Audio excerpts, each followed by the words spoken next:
जय श्री कृष्णा दोस्तों। आज मैं आप सभी को अनंत भगवान की व्रत कथा सुनाऊंगी। भाद्रपद मास के शुक्ल पक्ष की चतुर्दशी तिथि को अनंत चतुर्दशी का व्रत रखा जाता है। इसके साथ ही इस दिन भगवान विष्णु की पूजा करने के साथ ही 14 गांठ वाला रक्षा सूत्र बांधा जाता है। जानते हैं अनंत चतुर्दशी की तिथि, मुहूर्त और महत्व। इस दिन भगवान गणेश की विदाई भी होती है। साथ ही इसी दिन अनंत चतुर्दशी का व्रत भी रखा जाता है और इस दिन अनंत भगवान की पूजा की जाती है। बाकी इस व्रत की महिमा का वर्णन है इस कथा में। पूरे विस्तार से सुनिए और इस वीडियो में आगे मैं बताऊंगी कब है व्रत और क्या है शुभ मुहूर्त। तो ध्यान से सच्चे मन से इस कथा को सुनिए और कथा स्टार्ट करने से पहले मेरे साथ एक बार बोलिए अनंत भगवान की जय। तो कथा स्टार्ट कर रही हूँ दोस्तों, ध्यान से सुनिए। सतयुग काल में सुमंत नाम का एक ब्राह्मण था। एक सुंदर कन्या के जन्म के बाद उसकी पत्नी की मृत्यु हो गई थी। ब्राह्मण ने दूसरा विवाह कर लिया था। सौतेली माँ का व्यवहार बेटी के साथ अच्छा नहीं था। ब्राह्मण ने बेटी सुशीला के बड़े होने पर उसका विवाह कौंडिल्य नाम के एक ऋषि के साथ कर दिया। विदाई के समय सौतेली माँ ने बेटी को विदा करते समय एक टोकरी दी जिसमें सुंदर वस्त्र, फल, मिठाई के स्थान पर मिट्टी के ढेले और फटे पुराने वस्त्र आदि रख दिए। ऋषि कौंडिल्य अपनी पत्नी सुशीला को लेकर आ रहे थे। रास्ते में वे विश्राम करने के लिए एक तालाब के पास रुके। सोचा थोड़ा जलपान आदि कर ले। ऋषि नहाने तालाब के पास चले गए। सुशीला ने टोकरी खोली तो उसमें पकवान की जगह मिट्टी के ढेले देखकर उसका मन घबरा उठा। उसे लगा कि जब उसके ससुराल वालों को यह सब पता चलेगा तो उसका कितना अपमान करेंगे, उसे उनका तिरस्कार भी सहना पड़ेगा। यह सोचकर उसके मन में आत्महत्या का विचार आया। सुशीला नदी में डूबकर आत्महत्या करने के विचार से वहां पहुंच गई। वो जब वहां पहुंची तो उसने देखा कि वहां पर बहुत सी स्त्रियां कोई पूजन कर रही है। सुशीला ने उन स्त्रियों से पूछा कि आप लोग यह क्या कर रही हो। तब उन्होंने उसे बताया कि आज अनंत चतुर्दशी है और हम सब अनंत भगवान का व्रत एवं पूजन कर रहे हैं। इसके करने से मनुष्य की सभी मनोकामनाएं पूर्ण होती है। तब सुशीला ने उनसे अनंत चतुर्दशी के व्रत एवं पूजन की विधि पूछी। तब एक स्त्री ने उसे बताया कि हे सुशीला, यह अनंत चतुर्दशी का व्रत है और इसमें भगवान विष्णु के अनंत स्वरूप का व्रत और पूजन किया जाता है। पूजन के बाद 14 गांठ वाला धागा शुद्ध करके स्त्रियां अपने बाएं हाथ पर और पुरुष अपने दाहिने हाथ पे बांधते हैं और इस धागे को बांधते समय अनंत भगवान से प्रार्थना करें कि हे अनंत देव, आप इस संसार रूपी सागर से मुझे पार लगाओ, मेरा उद्धार करो। आपको बारंबार मेरा प्रणाम है। फिर सूत्र को अपने हाथ में बांधो और अनंत भगवान का ध्यान करो। तब सुशीला ने वही व्रत का संकल्प किया और पूजन करके अपनी बाईं बाह पर 14 गांठ वाला सूत्र बांधा और अनंत भगवान से प्रार्थना करी, हे प्रभु, आप तो सब जानते हैं। आज मेरे ससुराल वालों के समक्ष मेरी और मेरे पिता का लाज रखो। मैं आपसे यही मांगती हूँ। यह ध्यान करके जब सुशीला वापस उसी स्थान पर पहुँची तो उसके पति ने उससे पूछा कि वह कहाँ गई थी। तो उसने कहा कि आज अनंत चतुर्दशी है और मैं नदी के किनारे अनंत भगवान का पूजन करने गई थी। इधर उसके बारात के सब लोग आनंद से भोजन कर रहे थे। वहाँ भोजन में तरह तरह के पकवान थे। सबने सुशीला के परिवार का प्रशंसा करी। तब सुशीला ने अनंत भगवान का आभार किया और अपना व्रत पूर्ण किया। जब वो अपने ससुराल पहुंची तो उसे अनंत चतुर्दशी के व्रत का महत्व पता चला, क्योंकि उस व्रत के प्रभाव से उसके परिवार में सुख समृद्धि बढ़ने लगी और धन्य धान्य से उसका घर परिपूर्ण हो गया, उसका जीवन सुखमय हो गया। एक बार उसके पति की दृष्टि उसके हाथ पर बंधे सूत्र पर पड़ी तो उसने सुशीला से पूछा कि यह क्या है और तुमने इसे क्यों बांध रखा है। तब सुशीला ने कहा, हे स्वामी, यह अनंत भगवान का सूत्र है। मैं अनंत भगवान का व्रत करती हूँ और उन्हीं की कृपा से आज हमारे पास धन धनादि सब कुछ है। सुशीला की ऐसे वचन सुनकर कौंडिल्य ऋषि अहंकार वश अनंत सूत्र को तोड़कर जलती हुई अग्नि में फेंक दिया। सुशीला ने तुरंत अनंत सूत्र को आग से निकाला और उसे दूध में डाल दिया। अनंत सूत्र का इस प्रकार अपमान करने से कौंडिल्य ऋषि पर अनंत भगवान रुष्ट हो गए और इसके कारण उनका समस्त ऐश्वर्य समाप्त हो गया, घर जल गया, धन चोरी हो गया, घर परिवार में कलह होने लगा और उनका स्वास्थ्य भी खराब रहने लगा।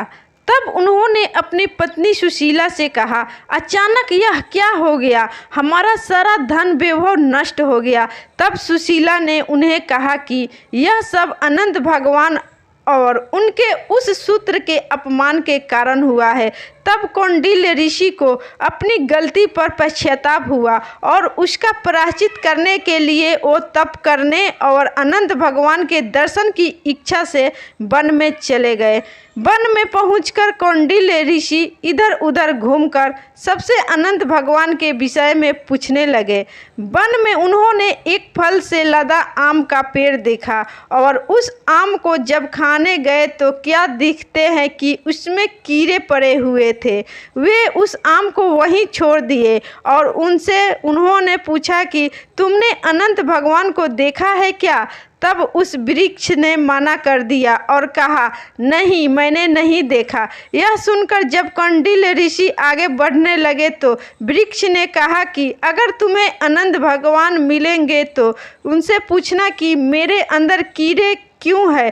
तब कौंडिल्य ऋषि उसे हाँ कहा और आगे बढ़ गए। अनंत भगवान के दर्शन की इच्छा मन में लिए कौंडिल्य ऋषि वन में आगे बढ़ते रहे। वन में उन्हें घूमती गाय और बछड़े मिले। तब कौंडिल्य ऋषि ने गाय से पूछा, हे गौ माता, क्या तुमने अनंत भगवान को देखा है? तब उस गाय ने भी मना कर दिया। आगे कौंडिल्य ऋषि को एक बैल मिला, उससे भी उन्होंने वही प्रश्न किया तो उस बैल ने भी मना कर दिया। उससे आगे उन्हें 2 पुष्करनियाँ मिली, उनसे भी उन्होंने वही सवाल किया और उन्होंने भी वही उत्तर दिया जो उनसे पहले सबने दिया था। इस प्रकार कौंडिल्य ऋषि वन में आगे बढ़ते रहे और उन्हें जो भी मिलता उससे वो यही प्रश्न पूछते कि क्या आपने अनंत भगवान को देखा है? परंतु किसी से भी संतोषजनक उत्तर ना पाकर वो बहुत दुखी हुए और उन्होंने अपने प्राण त्यागने का निश्चय कर लिया। जब उन्होंने आत्महत्या का प्रयास किया तभी अनंत भगवान एक ब्राह्मण के रूप में प्रकट हो गए और कौंडिल्य ऋषि को लेकर एक गुफा के अंदर चले गए। उस गुफा के अंदर कौंडिल्य ऋषि को बहुत सुंदर लोक दिखा। वहाँ पर चारों ओर एक दिव्य प्रकाश फैला हुआ था। वहाँ पर सभी लोग प्रसन्न थे। वहीं पर उन्हें अनंत भगवान के विश्व रूप के दर्शन हुए। एक दिव्य सिंहासन पर अनंत भगवान शंख चक्र गदा पद लिए गरुड़ के साथ विराजमान थे।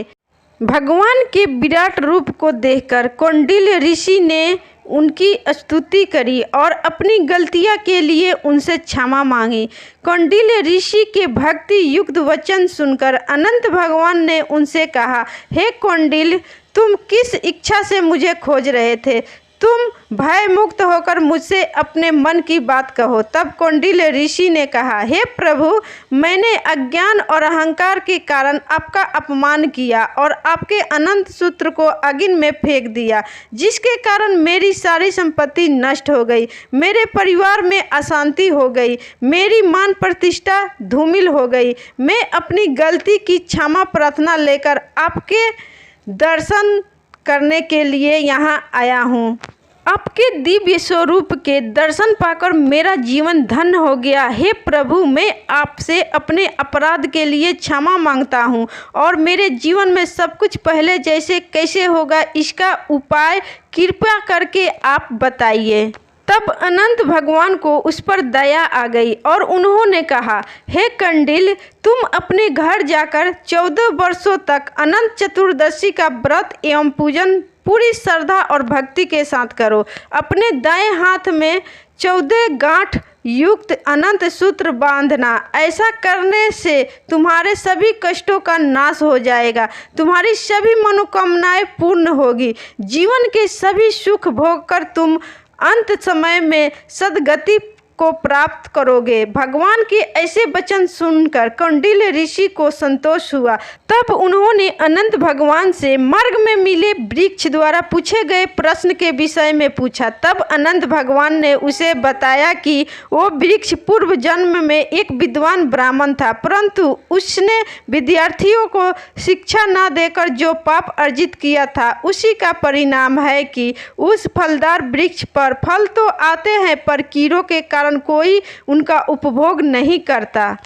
तब कौंडिल्य ऋषि के मन में वन में मिले अन्य जीवों के विषय में जानने की इच्छा हुई। उन्होंने अनंत भगवान से उनके विषय में पूछा तो उन्होंने बताया कि वो दोनों पुष्करणी पूर्व जन्म में बहनें थीं। उन्होंने तब कोई पुण्य कर्म नहीं किया, ना ही किसी याचक को भिक्षा दी और ना ही कोई धर्म का काम किया, इसलिए परस्पर लहरें उनसे आकर टकराती है परंतु जल वहाँ नहीं रुकता। अनंत भगवान ने आगे कहा कि वो गाय पृथ्वी है, वह बैल धर्म है, गधा क्रोध है, वह हाथी अहंकार है, वो गुफा संसार है और मैं अनंत हूँ। फिर कौंडिल्य ऋषि ने अपने घर आकर अपनी स्त्री के साथ 14 वर्ष तक अनंत चतुर्दशी के व्रत का पालन किया और अनंत भगवान की कृपा से जीवन के समस्त सुख भोगकर अंत में स्वर्ग को चला गया। इस कथा को श्री कृष्ण भगवान महाभारत काल में युधिष्ठिर से इस व्रत को कराने के लिए सुना रहे थे। श्री कृष्ण ने धर्मराज युधिष्ठिर से कहा कि आप भी इस व्रत को करो। जैसे कौंडिल्य ऋषि और सुशीला की सभी मनोकामनाएं अनंत भगवान ने पूर्ण करी थी, उसी प्रकार तुम्हारी भी सभी मनोकामनाएं पूर्ण होगी। जो कुछ भी आपने खोया है वो सब आपको पुनः प्राप्त होगा। भगवान श्री कृष्ण ने कहा, हे धर्मराज युधिष्ठिर, अनंत चतुर्दशी का जो व्रत मैंने तुम्हें बताया है उस व्रत को करने से मनुष्य अपने सभी पापों से मुक्त होकर स्वर्ग लोक को जाता है। भगवान श्री कृष्ण के कहे अनुसार धर्मराज युधिष्ठिर ने भी अनंत भगवान का व्रत किया और पूजन किया। व्रत के प्रभाव से उनके सभी मनोरथ सिद्ध हुए और महाभारत के युद्ध में जीतकर उन्हें उनका राज्य और यश पुनः प्राप्त हुआ और मरणोपरांत पांडवों को स्वर्ग को प्राप्त हुआ। आइए जानते हैं इस साल ये व्रत कब है। अनंत चतुर्दशी तिथि 27 सितंबर 2023 को रात 10:18 से प्रारंभ होगी और 28 सितंबर को शाम 6:49 पर समाप्त होगी। उदय तिथि में अनंत चतुर्दशी का व्रत 28 सितंबर को रखा जाएगा। अनंत चतुर्दशी पूजन मुहूर्त सुबह 6:12 से प्रारंभ होगी और शाम 6:49 तक रहेगा। पूजन मुहूर्त की कुल अवधि 12 घंटे 37 मिनट तक है।